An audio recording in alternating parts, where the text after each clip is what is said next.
bike. There's always a memorial for someone who got hit because somebody didn't see. Somebody pulled out and didn't see a bike coming, didn't hear a bike, didn't, not enough lights. A tanker truck made a left-hand turn in front of the guy, and the guy hit the truck and was killed. It seems like every week I hear one or two people that have gone down because of an accident. Unfortunately, one of those risks that you have to take if you want to ride a bike.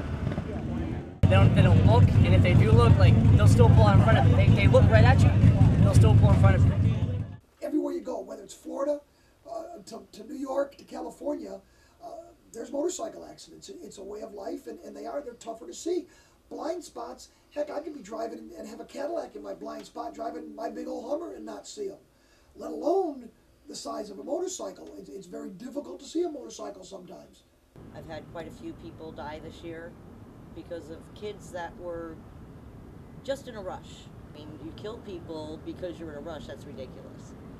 But the main thing is to get it into driver education. My name is Lana Lang. I'm Director of Safety Education with A-Beta Florida. A-Beta Florida has a motorcycle safety and awareness program that we present to high school students and any organization that would like to know how a motorcyclist rides and the reaction to what's on the highway. The reason that we've done this is that we want to A-Beta wants to reduce motorcycle injuries and fatalities on the Florida highways and byways. How many blind spots are in an average vehicle? Most people say 2, most people say 4.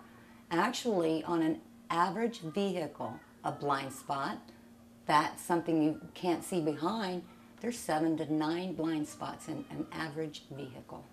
We can fix what people say they don't know by doing our program. It was about maybe 12:45, maybe even closer when they left here. It was a Sunday, it was June the 11th, and it was mid-afternoon. I woke up, a bunch of my friends spent the night, we were all just goofing around watching a movie, and we woke up around maybe 11 o'clock, got up, made breakfast for everyone, and we all decided to go to the pool. So it was about maybe 35 minutes later, Erica, one of the little girls, one of his friends, came in the front door and she had a really strange look on her face, and she said, "Mr. Blackwell, you have to come with me, there's been an accident." I got to the hospital and one of his friends was there, and he told me that they had to get Taylor out of there right away because the accident actually ripped his arm off. This lady drove into his motorcycle. Apparently the two ladies that were in the vehicle were talking to each other, and they saw her drive right into his motorcycle and just cause him to start flipping. I lost my right arm in the accident. It was ripped off during the accident, and I believe the lady ran over my left leg and severely crushed it. Later on, they had to amputate it above the knee. So all I have now is a prosthetic leg for my left.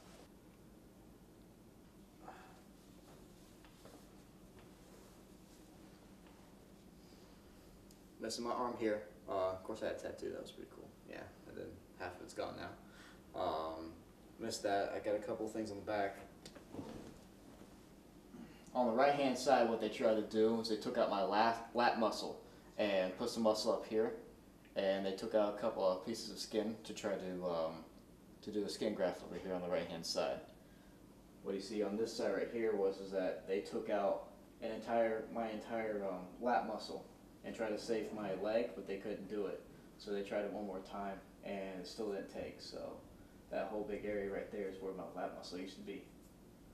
So The whole idea of what they were doing was not to try to reattach the arm, but to save his life because he had lost so much blood that he was near death.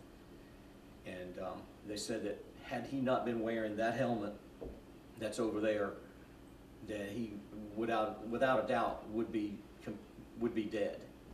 And I also got a website if you want to check it out. It's www.thetaylorblackwellproject.com. Tells you all about my accidents, tells you about certain events that I've been participating in, but also too on the back. It's got a motorcycle with wings on it, and it says "I ride to fly, not to die." That's my slogan. So if y'all want to check out that website, that'd be great. Email me. There's about 3 different contacts on it. If y'all want to buy a t-shirt too, it's $20. So just check it out on the website. There was no reason for anybody to be changing lanes. You know, it was just 2 people that were busy talking to each other and not paying attention that drove into this guy. There were witnesses that saw the whole thing that watched her just, they were yakking and just drifted right over into my son. And now he's got, you know, he's missing his right arm and they amputated his left leg. So it's changed his life tremendously.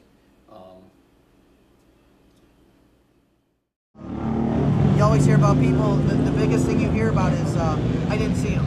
You know, when you turn, there's a blind spot in the car. Watch out. Just look twice. Look once, cool. You know what? You don't see one, look again to make sure. A lot of my friends have died on bikes because they got hit by a car. So be aware and look twice before you turn. Look twice, save a life. And you ask me what I want this year, and I try to make this kind and clear. Just a chance that maybe we'll find better days. 'Cause I don't need boxes wrapped in strings and design. I love and empty things. Just a chance.